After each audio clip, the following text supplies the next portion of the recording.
Thank you, Vimal Kumarji. I think definitely you speak less, live more, and you let your results speak through your work. By the way, that's the Papaji's saying. Okay, next up is also my favorite person. Uh,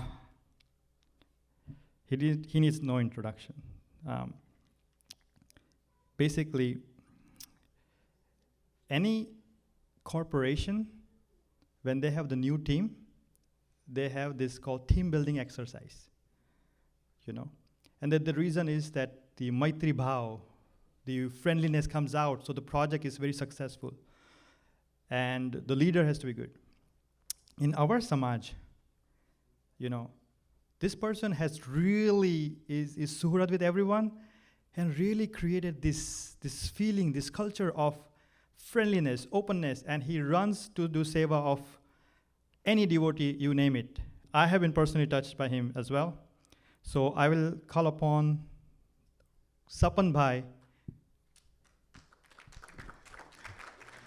to grace us with his quality of Maitri Bhav.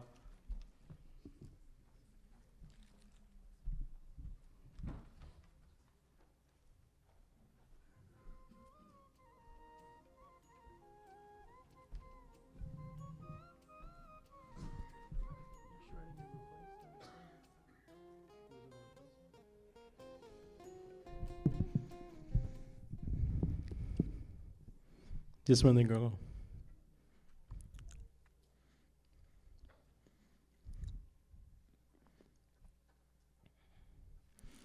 You know, in Grays Lake, there's a Hindu temple. And there's a lot of quotes on the top floor of that Hindu temple, if you've been there before. And one of the quotes is that if you have one great friend, it's equal to 10,000 relatives. And I always like that. And I think that if you could have one friend, it would be Kakaji. And his life, there's so many examples where he does this. So many. You guys want to turn the mic down? So many, certainly prasangs and all these things, but so many little examples where he is the ultimate friend. So there's a great story, and Jason had written a really nice little synopsis of this a few years ago. There's a story where Kakaji's on a train, and he's going somewhere, and a gentleman comes up, and he's kind of a big gentleman, and you know on those two-tier trains where there's a bottom tier and there's a top tier, and there's kind of portly guy, big guy, maybe my size, maybe a little bigger, maybe a little older, and he's got a ticket, and he looks up at the top tier. It's pretty clear that he's got the top tier ticket, and Kakaji has the lower tier ticket. He's not, particularly young. He's old as well. Kakaji is, and he immediately grasps that this guy's kind of intimidated that this top tier is going to be his ticket. How is he going to get up there? He might have to get down several times. He might have to do that, go up the stairs, and so he says, he of his own accord says, "Hey, you got the top tier?" And the gentleman says, "Yeah, I have the top tier." He goes, "You know what? I'll take the top tier, you take the bottom tier." Small thing, right? Small thing. But so the gentleman sits down and says, "My gosh, this is such a nice thing that you did. And I can't imagine anybody, doing this except for this other person I met named Yogi Maharaj back in Gondal." And Kakaji goes, "Well, that's fitting because, he's my guru too." So just one example of his friendliness.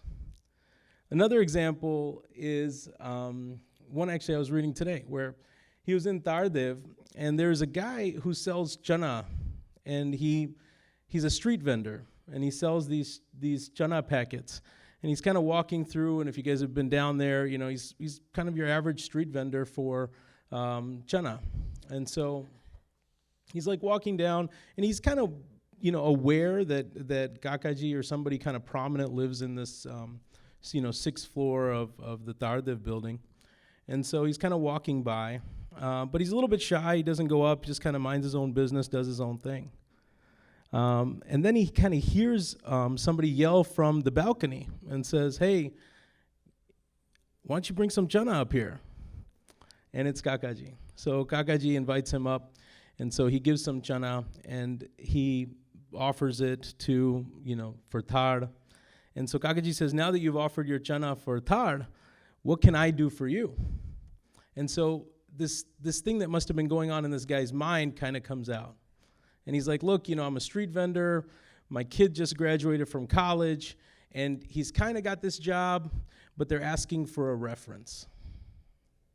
And I'm a street vendor. I don't really have a prominent reference that I can give him, but they need this reference so he can get the job. And so Kakaji says, I'll be your reference. And doesn't send somebody else. He immediately goes down, serves as this kid's reference in person, and of course the kid gets the job. And so if you can have one friend, I think he's the friend to have.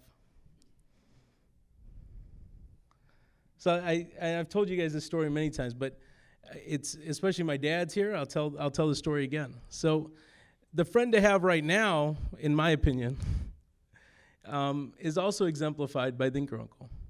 And so when I was a child, we lived on Mozart Street off of Devon. There used to be a Osco at the corner, and now it's probably something else.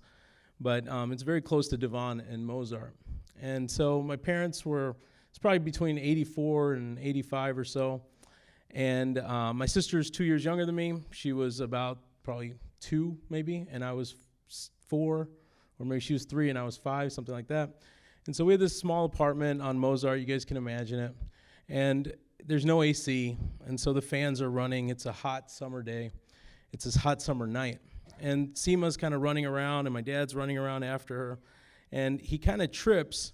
And if you guys remember those old box fans with the grids on them, the plastic grids, and maybe none of you guys have them anymore because everybody's got AC, but these box fans, the way he falls into it, his toe goes right into the box fan.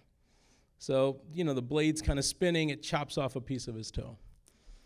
And so if it's late at night, you get hurt on Devon and Mozart, you don't know what to do. Naturally, you would call Dinker Uncle. And so my dad called Dinker Uncle, who was in Waukegan. Dinker Uncle drove down, and I remember this as a child. He drove down, came up, we were on the 3rd floor, and he carried my dad on his back, piggyback style, down 2 flights of stairs, into his car and drove him to the hospital. That's friendliness. So when we think about that, I think, we were at lunch today, and Rutch was commenting that we're very lucky, Dinker Uncle, to have a lot of great friends. And I think we are. And me personally, I feel like I have so many great friends. But a lot of them, I have to remark, have been inspired by this sampradaya. They've been inspired by Swaminarayan Sampradaya to be great friends. I think whether it's conscious or unconscious, I think it's a key virtue for our sampradaya. And so for today, we have to introspect on ourselves, what kind of friend are we to those around us? What kind of friend are we to those that are closest to us? What kind of friends are we to those that we don't even know? Maybe even strangers. Where are those places where we can be kind and at least in some percentage way mimic the inspiration that we've received? So John, Maharaj, thank you.